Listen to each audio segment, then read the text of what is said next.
Hello students, let's see the question. So the question is having assertion and reason.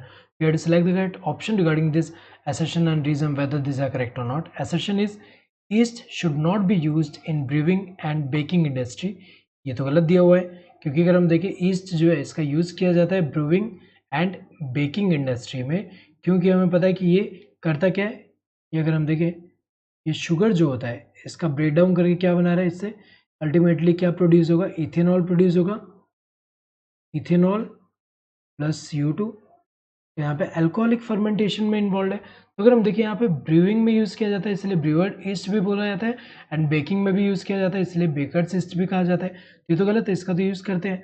Reason क्या दिया है, they produce several harmful products during brewing and baking, गलत दिया हुआ है।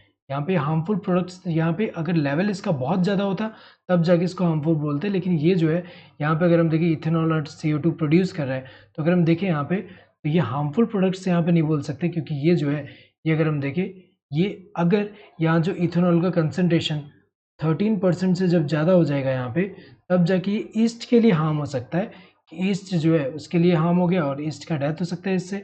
लेकिन अगर हम देखें यहाँ पे तो ये हार्मफुल प्रोडक्ट्स प्रोड्यूस करें ब्रूइंग एंड बेकिंग, ऐसा तो नहीं है, गलत दिया है, दोनों गलत है। Both assertion and reason are true and reason is the correct expression of assertion, ये गलत दिया हुआ है क्योंकि दोनों ही फॉल्स है।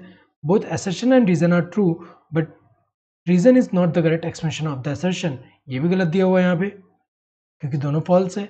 assertion is true but reason is false, ये भी गलत दिया हुआ है क्योंकि assertion भी ट्रू नहीं है, वो भी फॉल्स है। Both assertion and reason are false, ये सही दिया हुआ है, दोनों के दोनों फॉल्स है।